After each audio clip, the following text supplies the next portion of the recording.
चाहिँ 2-3 दिन अगाडिको कुरा।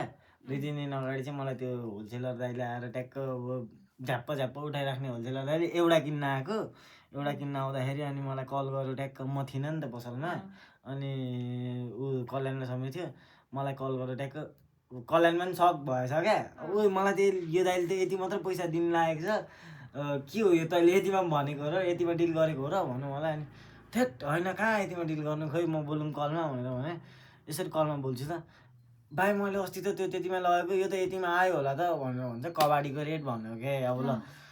अब मलाई मेरो त्यो त्यसमा अब त्यो पनि भएन नि त, केही पैसै बसेन। अब नबसिकन फाइदा बिनाको त काम गर्ने कुरा भएन।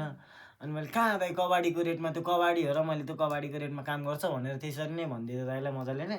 अनि त्यस्तो धेरै रुड भएन। अब जे भए पनि कहाँ अनि कत्रो रेट कहाँनिर झारिदिएको त त्यो अब कबाडी नै जस्तो त भएन नि त। अनि मैले भनिदिएँ मजाले नै।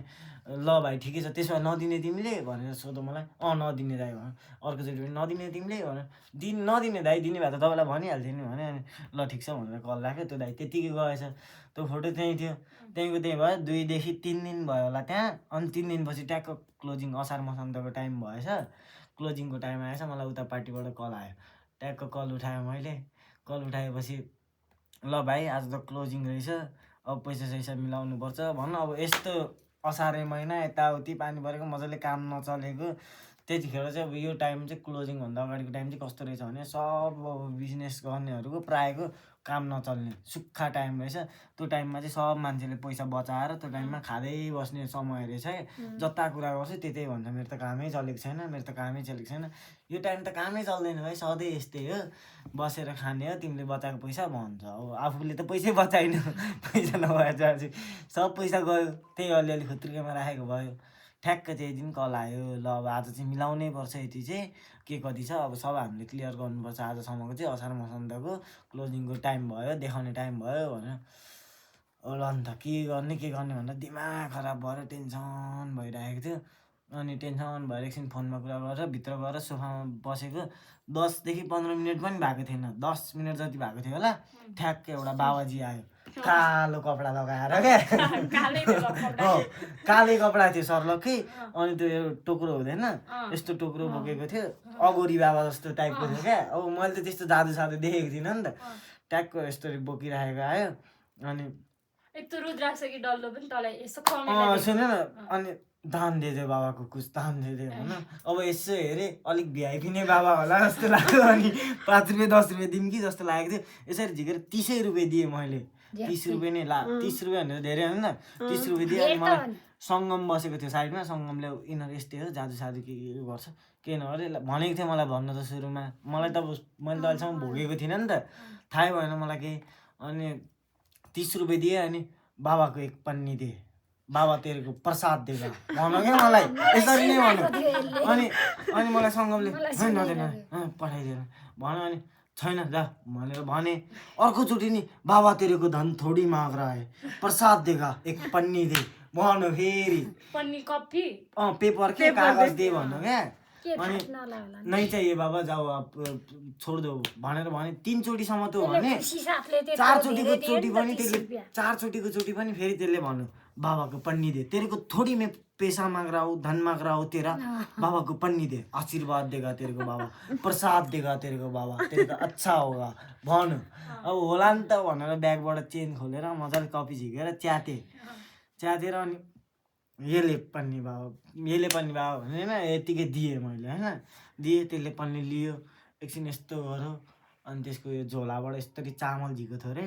अनि चामल यस्तरी खनायो होइन, यस्तरी खनायो चामल। हेरिराखेको छु के गर्छ त त्यसले भनेर, मलाई त थाहा छैन, फर्स्ट टाइम भयो त्यस्तो। चामल खनायो अनि यस्तो पोको पार्यो होइन। एकछिन पोको पार्यो, पढ्यो अनि फुक्ले इधर भनेर मलाई फुक्न दियो। फुकेँ मैले, एकचोटि फुकेँ, 2 चोटि फुकेँ, 3 चोटिसम्म फुकेँ। त्यसकै हातमा थियो मैले फुकुन्जेलसम्म। अनि त्यसले मलाई फुत्त मेरो हातमा दियो, यसले दर्शन करले भन्नु होइन, भगवानको कि यस्तै समथिङ के देवताको समथिङ के दर्शन करले भन्यो। अनि मैले यसरी खोलेर हेरेको, त्यसले चामलको गेडा मात्र झारेको थियो, 2टा रुद्राक्ष टक्लक्क निकालिदियो क्या। मैले यसरी कपडा त्यो कागज खोल्दा त 2टा रुद्राक्ष सक्लक्कै आयो। रुद्राक्ष देखेको थिएँ कसको हातमा त्यसले चामल मात्र झारेको त मैले देखेको छु त्यसले त्यति मात्र गरेको भनेर मैले देखेको छु मेरो हातमा आइपुग्दाखेरि रुद्राक्ष 2टा आयो मलाई त अब ल यो जादु हो यो हो रहेछ अगरी बाबा अगरी बाबा रहेछ यसलाई मैले भेटेँ ठिक छ अब आशीर्वाद पाउँछु होला जस्तो फिल भयो नि त मलाई त होइन फर्स्ट टाइम भएको अनि ठिक छ भने अनि पुरा नमस्ते समस्ते गरेँ पुगेँ होइन 2टा उता सङ्गम र कल्याण उताबाट हेरिरहेको छ चुप्प लाग्यो सङ्गमलाई थाहा रहेछ नगर नगर भनिरहेको थियो मलाई अब गरिहालेँ अब विश्वास लाग्यो म त ल ल ल भइहालेछु क्या ठ्याक्क त्यसले 2टा निकाल्यो अनि तेरो यस्तो यस्तो हुन्छ त सोमबार जा सोमबार यो बरपिपलको रुखमा जा यस्तो गर मासु खाँदैन खा सोमबारको दिन व्रत लि मासु चाहिँ त्याग तैँले तेरो राम्रो हुन्छ एन्ड त्यहाँदेखि यताउति भनेर के भन्न थाल्यो अनि त्यहाँपछि 200 रुपियाँ दे मैं उसमें फुक दूंगा त्यसले मैले लिन्छु पनि भनेर म त्यसमा मैं उसमें फुक दूंगा भन्नु होइन अनि ल मैं उसमें फुक दूंगा कुछ अच्छे कामों में वो गरीबों में बाँट देना या फिर कुछ कर लेना सन्डितों में दे देना भन्नु ठिक छ भने मसँग क्यास पनि थिएन यताउति हेर्छु 70 रुपियाँ कि 80 रुपियाँ रहेछ क्यास रेडी भएको म होइन रेडी भएको 70 रुपियाँ कि 80 रुपियाँ मात्र रहेछ अनि कल्याण त्यहाँ बसिरहेको थियो कल्याणलाई लिएर आउनु न त त्यहाँबाट 200 रुपियाँ भनेर उता त्यो दिदीकोबाट 200 रुपियाँ क्यास लिएर आउनु लगाएँ होइन अब मलाई त विश्वास लागिसक्यो नि त 2टा रुद्राक्षको गेडा सब लगिदिएँ मैले चामल हुँदाखेरि 2टा रुद्राक्षको गेडा देखेँ अब मलाई विश्वास लागिसक्यो ल लिएर आउनु न त भने अब चुप लागेर लिएर आयो कल्याणले पैसा होइन 200 रुपियाँ लिएर आयो अनि एकछिन यसरी राखेँ हातमा अनि त्यहाँपछि वो मुझे दे मैं उसमें थोड़ा फूक मार लूँगा और फिर वो तू चढ़ा देना किधर भी होगा बाबा नहीं माग रहा है वो मुझे नहीं चाहिए भनिरहेछ उसले है मलाई चाहिँदैन र तँलाई दिन्छु म कतै राम्रो काममा केहीमा लगाइदिनु भनिरहेछ ट्याक्क अनि मैले त्यहाँपछि दिएँ त्यसलाई 200 रुपियाँ फेरि त्यो 200 रुपियाँमा पनि चामल हाल्यो त्यस्तो गर्नु हुँदैन थियो नि भाइ सब लिएर जान्छ नि त होइन चामल हाल्यो फेरि त्यसमा मलाई त के थाहा त फर्स्ट टाइम होइन चामल हाल्यो फेरि त्यसमा 200 रुपियाँमा होइन चामल हालेर अनि यस्तो गर अनि फेरि मलाई फुक्न लगायो 2चोटि कि 3चोटिसम्म फुकेँ अनि त्यहाँपछि त्यो 200 रुपियाँ पनि फेरि मलाई दिएपछि यसरी खोलकर दर्शन गर्ले भनौँ यसरी खोलेर हेर्छु त्यो चामलको माथि ठ्याक्कै गणेशको मूर्ति नै आयो क्या सर्लक्कै अगाडि रुद्राक्ष आएको थियो त्यो कागजमा त्यहाँपछि पैसाको माथि मूर्ति नै आयो क्या कसरी विश्वास नगर्नु भन्नु त मूर्ति निकालिदियो डल्ले चामल यसरी हालेको छ त्यो चामल मात्र पोको पारेको छ पनि मैले देखिरहेको छु होइन अनि मैले यहाँ लिएर आएर यसरी खोल्दाखेरि मूर्ति देखेँ क्या मैले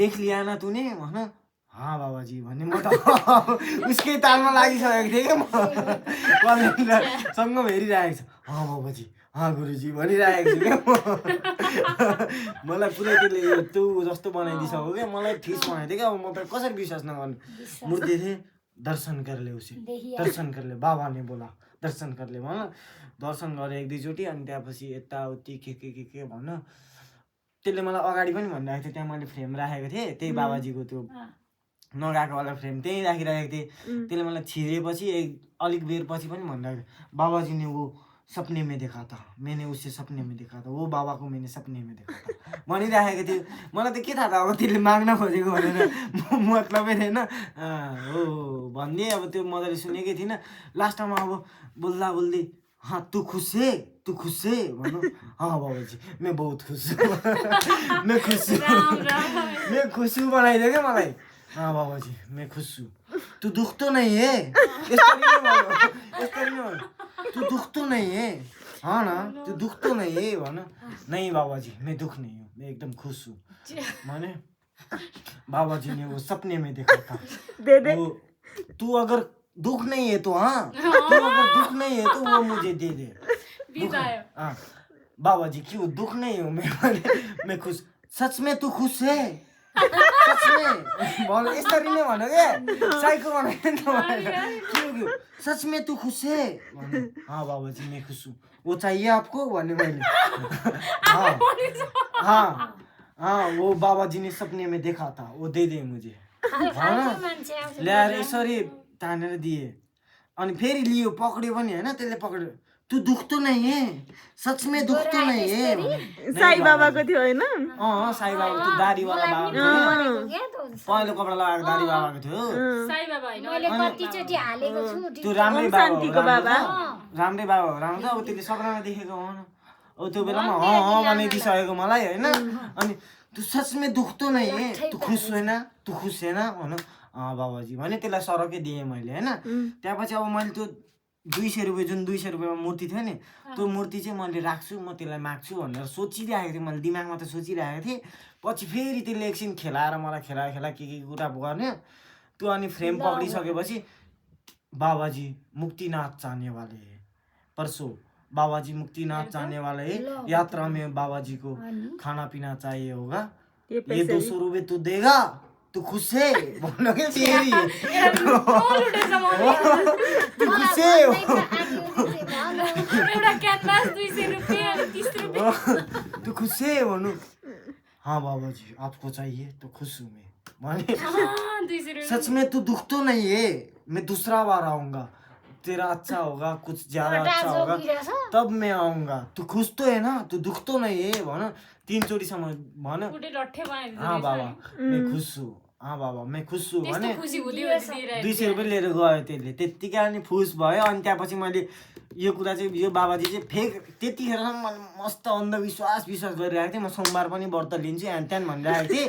मङ्गलबारको पल्ट कल्याणको बाइक लिएर गएको, बाइक बिग्रियो त्यहाँ बनस्थली बालाजुबाट डोराउँदै एउटा साथीलाई बोलाएँ। त्यहाँनिर बालाजुमा एउटा साथी थियो, हो त्यो साथीलाई आइज त यहाँ मेरो बाइक बिग्रियो भने त्यसलाई बोलाएँ। 4 चोटिसम्म त्यहाँ बालाजी चौकीबाट उहाँ अगाडि चोकसम्म ठेल्न लगाएँ होइन। स्टार्ट हुँदै भएन, स्टार्ट हुँदै भएन। ओ यो स्टार्ट हुन्छ तैँले मजाले ठेल्न, तेरो पावर। बाबाजीलाई भेटिसकेको सोमबारदेखि मङ्गलबार कि त्यही सोमबारै दिन हो कि मङ्गलबारको दिन, त्यही 2टा दिनमा एउटा दिनमा हो ठेल्न। यो स्टार्ट हुन्छ 3 गियरमा हाल्छु म, अलिक तैँले मजाले पावर पुगेन तेरो, स्टार्ट हुन्छ यो भने मैले ठेलिराखेको छु। त्यसले पसिना आइसक्यो त्यसको, बालाजी चौकीदेखि उहाँ चोकसम्म ठेलिसक्यो, स्टार्टै भएन बाइक। अनि त्यहाँपछि ल हिँड्न मैले होइन यसलाई ग्यारेजमा लिएर जाउँ भनेर ग्यारेजमा लिएर गएँ। अनि ग्यारेजमा लिएर गएर अब यसको ब्याट्री सकेको रहेछ दाइ भन्यो, यसले ब्याट्री चार्ज गर्नुपर्छ भन्यो। ल ब्याट्री चार्ज गर्न त एकछिन भनेर त्यसले ब्याट्री चार्ज गर्न थाल्यो। अब के टाइम पास गर्नु त भनेर त्यो साथीलाई अब सुनाउनु थाल्यो क्या, मलाई त यस्तो यस्तो भयो, यो जोगी आयो, यस्तो जादु देखायो भनेर भन्दै थिएँ मात्र त्यसलाई। यतापट्टि ग्यारेजकोले सुनिरहेको रहेछ।